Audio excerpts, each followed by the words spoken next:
She's kicking you though.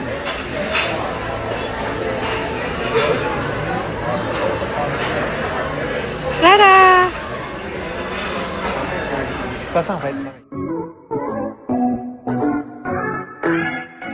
Seryosong usapan ng pamilya, Jimwell Pacquiao kasama ang kanyang mami Jinky. Malapit na nga umuwi ng Pilipinas kaya naman siguradong mami-miss ni Mamita Jinky ang kanyang apo na si Baby Clara. Ngayon nga ay inilabas ni Jinky ang kanyang mga anak na si Jimwell, Carolina at syempre ang kanyang apo na si Clara para makapag-banding silang mag-anak. Panoorin na kung hindi pa nakasubscribe, don't forget to click subscribe and hit the notification bell to keep you updated.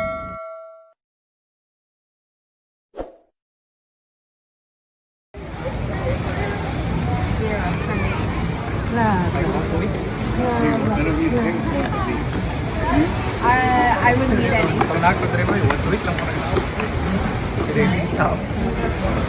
Been lived there for 4 years. Didn't count how many times you come down. Kami everything. Kapon din yung kapon. Kanina lang yun. Ay, nung Sunday ba yun? Kapon. Pero ito maganda dito sa September. Yeah. No, the whole thing. Yeah. Kung nanay Christmas tree, mami? Grabe. Kaya yung tao.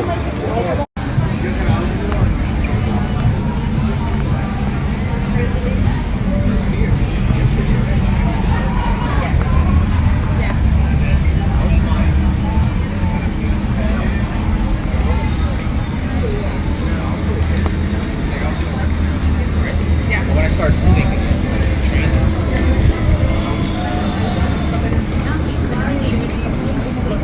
Ito nga yung precious moment ni Mami Jinky sa kanyang anak na si Jimwell at Carolina, ganon din sa kanyang apo na si Baby Clara. Sabi nga niya, holding her hand today, holding her in my heart forever. At marami nga ang napapakomento sa post nito si Mamita Jinky para sa kanyang mga anak. Sabi nga dito ni Gianna Apil, pang Miss Universe si Clara, paglaki na kamukha niya, mama niya, ang ganda ng Mami Carolina niya. Na naman kay Milky Palacio, super blessed talaga ang family Pacquiao, especially family ni Ma'am Jinky at Sir Manny kasi inuuna nila palagi si Lord kaya ang blessings ay umaapaw. At sunod-sunod pa rin ang nagkukomento dahil tuwang-tuwa talaga ang mga followers ni Madam Jinky sa kanyang apo na si Baby Clara, lalong-lalo na pag ito ay nag-smile dahil mayroon nga daw signature smile ito si Clara.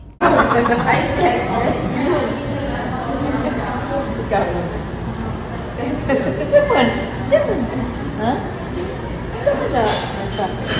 What is that in your lips? Oh, na na na na na. Magsing ka sa Clara, babe.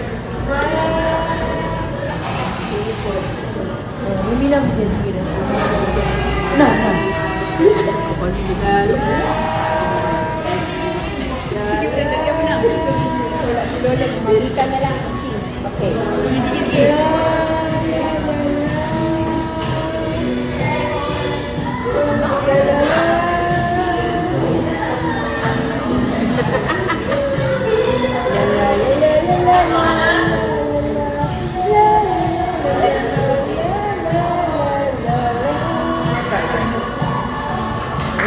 Sabi pa dito, so happy to see her shine and light up the world with her presence. What a blessing. Sobrang mamimiss mo yung iyong prinsesa Madam Jinky pag umuwi ka na ng Pilipinas. Dahil talaga namang araw-araw ay magkasama sila dito sa Amerika at maninibago si Madam Jinky pag alis niya. Tawan sad si Jinky, gimingaw gyud kang Baby Clara, sundan pa na day, mas ka na gyud malignan. God bless.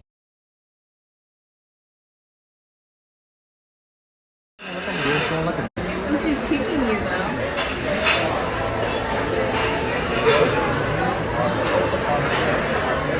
Clara! Sasangkait kami. Nagbago nga rin ang buhay ni Carolina noong siya ay naging pamilya Pacquiao na dahil nga ngayon tuwing may oras talagang nagpupunta sila ni Jimwell sa bahay ni Mamita sa US. Talaga namang dito nila inilalaan ang kanyang oras dahil nga gustong gusto ni Mamita makita everyday ang kanyang mahal na apo na si Baby Clara. Kaya naman napakabait din talaga ng napangasawa ni Jimwell dahil pumapayag sa ganitong setup na palagi talaga silang nasa Mamita.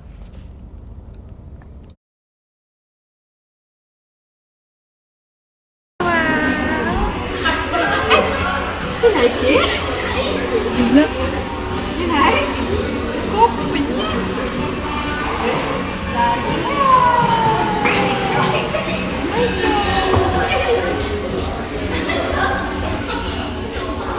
nice note. You like it? Wow! Candle.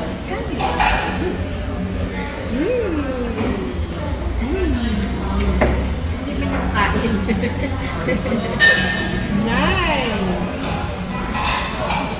Bye tayo. Sad, smart, good. La la la. Kitty kitty. Oh, nice. Nice. You like it? Buy one. This one. Nice.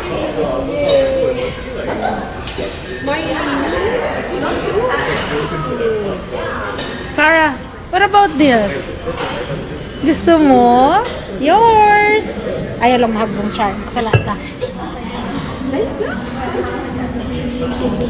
Sabi nga dito ng taga-komento ni Madam Jinky, iuwi mo na lang po ang apo mo, mamita. Napakaswerteng bata. Mahal na mahal siya ng kanyang grandma at grandpa.